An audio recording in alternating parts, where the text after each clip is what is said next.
நம சிவாய. நேயர்கள் எல்லாருக்கும் வணக்கம். இந்த வீடியோவில் 2024 வருடத்தோட கடைசி மாசமான டிசம்பர் மாச ராசி பலன் அப்படிங்கிறது தான் நம்ம பார்க்க போறோம். அதாவது குரோதி வருடம் கார்த்திகை மாசம் 16ஆம் தேதி ஞாயிற்றுக்கிழமை விருச்சிக லக்னத்துல பிரதமை திதியில இந்த டிசம்பர் மாசம் அப்படிங்கிறது பிறக்குது. இந்த மாசத்துக்கு உண்டான நவ கிரகங்களோட அமைப்பு ராசி மாற்றம் அப்படின்னு பாத்தீங்கன்னா, கிரகங்களோட ராஜா சூரியன் மாச தொடக்கத்துல விருச்சிக ராசியில இருக்காரு. 16ஆம் தேதி தனுசு ராசிக்கு போறாரு. செவ்வாய் இந்த மாசம் முழுக்க கடகராசியில நீசத்திலையும் இருக்காரு. மாசம் தொடங்கி 3ஆம் தேதி செவ்வாய் வக்கரம் அடைகிறாரு. இது ரொம்ப முக்கியமான ஒரு அமைப்பு. இதை நம்ம ரொம்ப துல்லியமா பார்க்கணும். அது மாதிரி புதன் விருச்சிக ராசியில் இருக்காரு. சுக்கிரன் தனுசு ராசியில் இருக்காரு. 18ஆம் தேதி மகர ராசிக்கு போறாரு. 30ஆம் தேதி கும்பராசிக்கு போறாரு. குரு பகவான் ரிஷபராசியில வக்கர நிலை அப்படிங்கிறதுல இருக்காரு. சனி பகவான் கும்பராசியிலையும், விஷப்பாம்பு ராகு மீனராசியிலையும், விஷமற்ற பாம்பு கேது கன்னிராசிலையும் இருக்காங்க. இதான் இந்த மாசத்துக்கு உண்டான கிரக அமைப்புகள் அப்படிங்கிறது. இல்லை முக்கியமான விஷயம் அப்படின்னு பார்த்தீங்கன்னா, கடகராசியில வக்கரத்திலையும் நீசத்திலையும் இருக்கிற செவ்வாய் கும்பத்தில் இருக்கிற சனியை பார்க்குறார். இந்த பார்வையால் என்னென்ன நன்மைகள் யாருக்கு கிடைக்க போகுது, யாரெல்லாம் கொஞ்சம் கவனமாக இருக்கணும் அப்படிங்கிறத துல்லியமாக பார்த்துருவோம். ரிஷபராசி நேயர்களே, உங்களுக்கு இந்த டிசம்பர் மாதம் எப்படி இருக்குது அப்படின்னு பார்த்தோம்னா, இந்த 2024 வருடத்திலேயே இந்த மாதம் ஒரு சிறந்த மாதம் அப்படின்னு சொல்லிடலாம். அந்த அளவுக்கு நிறைய நன்மைகள் அப்படிங்கிறது நடக்க போகுது. என்ன அப்படின்னா, மாதம் தொடங்கி 3ஆம் தேதி மகர ராசிக்கு உங்களோட ராசிக்கு அதிபதியான சுக்கிர பகவான் போகிறாரு. ராசிக்கு மட்டும் அவர் அதிபதி கிடையாது, 6ஆம் இடத்துக்கும் அவர் தான் அதிபதி அப்படிங்கிறத இந்த இடத்துல நாம் பார்க்கணும். அப்போ அப்படிப்பட்டவர் 9ஆம் இடத்துக்கு வரார். அப்படிங்கும்போது நிறைய வீடு தேடி நல்ல செய்திகள் வரும். நமக்கு ஆச்சரியத்தை கொடுக்கும். நமக்கு இவ்வளோ நல்லதெல்லாம் நடக்காத, என்ன திடீர்னு நல்லதாகவே நடக்குது, பின்னாடி ஏதாவது கடவுள் பெரிய அப்பா வச்சுருக்காரா அப்படின்னு நாம் சந்தேகப்படக்கூடிய அளவுக்கு நிறைய வாய்ப்புகள் அப்படிங்கிறது தேடிக்கிட்டு வரும். நல்ல செய்தி அப்படிங்கிறது தேடிக்கிட்டு வரும். அதாவது இந்த கும்பிட போன தெய்வம் குறுக்க வந்தது மாதிரின்னு சொல்லுவாங்க இல்லையா, அது மாதிரி தான். ராத்திரி ஒரு விஷயம் பேசிக்கிட்டு இருந்திருப்பீங்க வீட்டில் உட்காந்து, நாளைக்கு ஒரு வரன் ஒன்று பார்த்துடணும், பசங்களுக்கு ஒரு திருமணத்தை பண்ணி முடிச்சிடணும் அப்படின்னு பேசிக்கிருந்தீங்கன்னா, காலையில் 4 ஜாதகம் ஊடு தேடி வரும். யாரோ ஒரு சொந்தக்காரங்க மூலியமாக, இல்லை ஒரு உறவினர் மூலமாக, ஒரு ஏஜென்ட் மூலியமாக 4 ஜாதகம் வரும். என்னடா நேற்று தான் பேசியிருந்தோம், இன்றைக்கி நடக்குதே அப்படிங்கிற மாரி நமக்கு ஒரு நேர்மறை ஆற்றல் அப்படிங்கிறத கொடுக்கும்.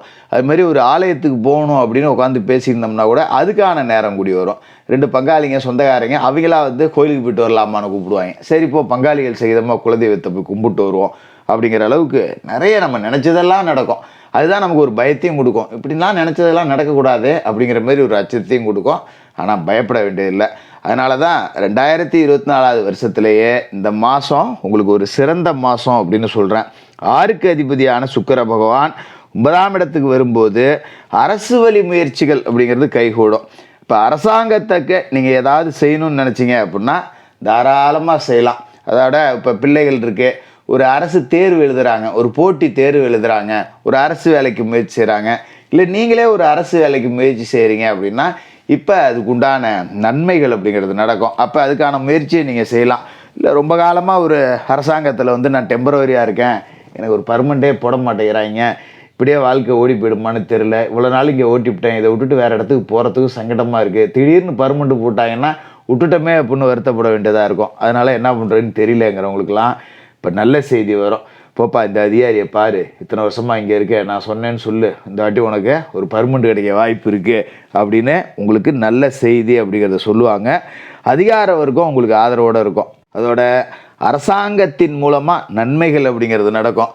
ஒரு வீடு கட்ட லோனு கேட்கலாம், இல்லை தொழில் தொடங்குறதுக்கு அரசாங்கத்திட்ட ஒரு லோன் கேட்குறேன், விவசாயத்துக்கு ஒரு மானியம் கேட்குறேன், ஒரு கால்நடைகள் வளர்க்குறதுக்கு ஒரு மானியம் கேட்குறேன். இந்த மாதிரி அரசு சார்ந்த விஷயங்களுக்கு நீங்கள் முயற்சி செஞ்சீங்க அப்படின்னா தாராளமாக நடக்கும். முயற்சிகளை மட்டும் விடாமல் நீங்கள் செஞ்சுக்கிட்டே இருங்க. இந்த டிசம்பரில் அரசாங்கத்தால் உங்களுக்கு லாபம் அப்படிங்கிறது இருக்குது. அதேமாரி கடந்த காலகட்டத்தில் ஏதாவது வழக்குகளில் சிக்கிக்கிட்டு கோர்ட்டுக்கும் வீட்டுக்குமா அலைஞ்சிக்கிட்டு இருந்தீங்க அப்படின்னா இப்போ அதில் உங்களுக்கு விடுதலை கிடைக்கக்கூடிய வாய்ப்பு இருக்குது. என் மேலே எந்த தப்புமே இல்லை, ஒரு கேஸில் போய் மாட்டிக்கிட்டேன், இல்லைனா என் நில சம்மந்தப்பட்ட வழக்கு ஒன்று இருக்குது, நிலம் ஒன்று இருக்குது, கேஸில் மாட்டிக்கிட்டதால் அதை விற்கவும் முடியல, ஒன்றும் பண்ண முடியல, இப்படியே இழுத்தடிச்சிக்கிட்டே கிடக்கு, இந்த மாதிரி இருக்கிறவங்க எல்லாத்துக்குமே இப்போ அது வெற்றி பெற்று உங்கள் கைக்கு வரும். சொத்து கைக்கு வருது அப்படிங்கிறதால அதை விற்றுக்கிட்டோ இல்லை அதை நம்பியோ ஏதாவது ஒரு தொழில் செஞ்சு பிழைக்கலாம். மாதிரி பெரிய கிரிமினல் வழக்குகள்லேருந்து வெளியில் வந்துட்டீங்க அப்படின்னா அப்பா சந்தோஷம்டா, இனிமேல் ஒரு சிங்கப்பூர் போகலாம், துபாய் போகலாம், இந்த பிரச்சனையில் மாட்டிக்கிட்டு நான் பாடுபட்டுட்டேன் அப்படின்னு வெளிநாடு போகணும்னு விரும்பி போக முடியாமல் இருந்தவங்க எல்லாத்துக்குமே நன்மைகள் அப்படிங்கிறது நடக்கும். அதுமாரி தேக ஆரோக்கியம் அப்படிங்கிறது ரொம்ப நல்லாயிருக்கும். கடந்த காலகட்டத்தில் கை கால் வலி, இப்போ ஒன்றுமே பண்ண முடியல, சோர்வாக இருக்குது, இந்த மாதிரி இருந்தவங்களாம் கூட இப்போ நல்ல தேக ஆரோக்கியத்தோடு இருப்பீங்க. அதேமாரி பழைய வண்டி வாகனத்தை தூக்கி போட்டுட்டு புது வண்டி வாகனம் வாங்கக்கூடிய யோகம் அப்படிங்கிறதும் இருக்குது. இப்போ ஒரு வண்டி ஒன்று இருக்குது, மைலேஜ் கொடுக்க மாட்டேங்குது, போகிற இடத்தெல்லாம் நின்று போகுது, ஃப்ரெண்ட்ஸ் எல்லாமே கேட்குறாங்க இன்னமாடா இதை வச்சு உருட்டிக்கிட்டு இருக்க, தூக்கி எஞ்சிட்டு வேறு வண்டி வாங்கடான்னு. நமக்கு தான் தெரியும், ஏன்டா நான் என்ன காசு வச்சுக்கிட்டா வாங்காமல் இருக்கேன், காசு இருந்தால் நான் ஏன்டா வாங்காமல் இருக்கேன், இதை எனக்கு மட்டும் இதை வச்சுக்கிட்டான்னு ஆசையா அப்படின்னு புலம்பிக்கிட்டு தான் இருப்போம். இப்போ அப்படிப்பட்டவங்களுக்கெல்லாம் பழைய வண்டி வாகனத்தை கொடுத்துட்டு புது வண்டி வாகனம் வாங்கக்கூடிய யோகம் அப்படிங்கிறதும் இருக்குது. அதுமாரி செவ்வாய் இந்த மாதத்தில் நீசத்தில் இருக்கார், கடகத்தில் 3ஆம் தேதி வக்கரம் அப்படிங்கிறதும் அடைகிறாரு. உங்களோட ராசியை பொறுத்த வரைக்கும் 7க்கும் 12க்கும் அதிபதியான செவ்வாய் வக்கரம் அடைகிறார் அப்படிங்கிறது நல்லது தான். சில பேருக்கு இடமாற்றம், வீடு மாற்றம், உத்தியோக மாற்றம் இது எல்லாம் நடக்கும். இது எல்லாமே நல்லதாகவே நடக்கும் அப்படிங்கிறது தான் ஒரு சிறப்பு. இப்போ நல்ல வீடு, காற்றோட்டமுள்ள ஒரு வீடு உங்களுக்கு கிடைக்கக்கூடிய வாய்ப்பு. நான் வாடகை வீட்டில் தான் இருக்கேன் ஆனால் சரியில்லை அப்படிங்கிறவங்களுக்கு கூட ஒரு நேர்மறை ஆற்றலோர ஒரு வீடு கிடைக்கக்கூடிய வாய்ப்பு. நல்ல வெளிச்சம், நல்ல காற்றோட்டம், அதே வாடகை பரவாயில்லடா அப்படிங்கிற மாதிரி. அதுமாதிரி வேலை செய்கிற இடத்துல தொலைதூரத்தில் பணியில் இருக்கேங்கிறவங்களுக்கு இப்போ வீட்டுக்கு பக்கத்துலேயே, சொந்த வீட்டுக்கு பக்கத்துலேயே வேலை அமரக்கூடிய வாய்ப்பு அப்படிங்கிறதும் கிடைக்கும்.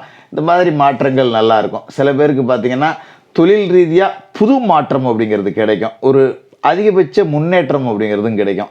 ஒரு தொழில் செய்கிறேன், இதில் இன்னும் 10 ரூபாயை முதல் போட்டு இன்னொன்று சேர்த்து செய்யலான்னு இருக்கேன், ஒரு பெட்டி கடை வச்சுருக்கேன், ஒரு டீ கடை போடலான்னு இருக்கேன், ஒரு ஹோட்டல் போடலான்னு இருக்கேன், இல்லை ஒரு மளிகை கடையாக சேர்த்து போடலான்னு இருக்கேன். இந்த மாதிரியான மாற்றம் அப்படிங்கிறது கிடைக்கும். அது ஒரு நல்ல வாய்ப்பாகவும் உங்களுக்கு இருக்கும் அப்படிங்கிறதால நீங்கள் பயப்பட வேண்டியதில்லை. இதுமாரி பொது வாழ்க்கையில் இருக்கிறவங்களுக்கு நல்ல செல்வாக்கு அப்படிங்கிறதும் இந்த காலகட்டத்தில் இருக்குது. ரொம்ப சிறப்பாகவே இருக்கும். செவ்வாய் உங்களோட ராசிக்கு விரயஸ்தானத்துக்கும் அதிபதி, கலத்தரஸ்தானத்துக்கும் அதிபதி. அவர் வக்கரமடைகிறார் அப்படிங்கிறது உங்களுக்கு பெரிய பிரச்சனை இல்லை. இப்போ விரையாதிபதி வக்கரம் பலம் இழக்கிறாருங்கிறது தேவையற்ற தெண்ட செலவுலேருந்து நம்மளை மீட்டு கொண்டாந்துடும். சும்மா பிள்ளைகளுக்கு உடம்பு சரியில்லை, அம்மாவுக்கு உடம்பு சரியில்லை, மனைவிக்கு உடம்பு சரியில்லை, அப்பாவுக்கு உடம்பு சரியில்லைன்னு மருத்துவம் பார்த்தே காசு போச்சு இல்லைங்களா? அந்த நிலமெல்லாம் இனிமேல் வராது. இந்த மாதத்தில் மருத்துவ செலவுகள் அப்படிங்கிற பேச்சுக்கே வேலை இல்லை. எல்லாரோட உடல் ஆரோக்கியமும் நல்லாவே இருக்கும். அதை பற்றி நீங்கள் கவலைப்படவே தேவையில்லை. இருந்தாலும் கலத்திரத்துக்கும் அதிபதி செவ்வாய் தான் அப்படிங்கிறத நம்ம மறந்துடக்கூடாது. அப்போ கலத்திரம் அப்படின்னா மனைவிக்கும் கணவனுக்கும் சின்ன சின்ன வாக்குவாதங்கள் வரும், விட்டு கொடுத்து போங்க. அதேமாரி கூட்டு தொழிலில் கூட்டாளிகள் கூட சின்ன சின்ன வாக்குவாதம் வரும், அதையும் கொஞ்சம் விட்டு கொடுத்து போங்க. அதுமாரி செவ்வாயோட பார்வை அப்படிங்கிறது பார்த்திங்கன்னா உங்களோட ராசிக்கு 6வது வீட்டில் விழுவுது. அதேமாரி உங்களோட ராசிக்கு 9வது வீட்டில் விழுவுது, 10வது வீட்டில் விழுவுது. அப்போ 6ல் விழுவுற செவ்வாயோட பார்வை உங்கள் கடனெல்லாம் அடைச்சிரும். இந்த மாதத்தில் கடன் இல்லைடா, ஓரளவுக்கு பாதியாவது அடைச்சிட்டேன் கடனில் அப்படிங்கிற அளவுக்கு நீங்கள் தைரியமாக சொல்லிக்கலாம். ரொம்ப அரிகடனாக இருந்தது, டார்ச்சல் தாங்க முடியல, தெரியாமல் ஒருத்தன்ட்ட வாங்கிட்டேன், நிம்மதியாக தூங்க கூட விட மாட்டேங்கிறான் அப்படின்னு இருந்த ஒரு அரிகடனை தூக்கி அடைச்சிருவீங்க. இந்தாப்பா வேண்டாம், தூக்கி எடுத்துகிட்டு போ அப்படின்னு சொல்லிட்டு அப்படி பாதியாவது கடனை அடைச்சி மீண்டு வந்துடக்கூடிய யோகம் அப்படிங்கிறத கொடுத்துருவாரு.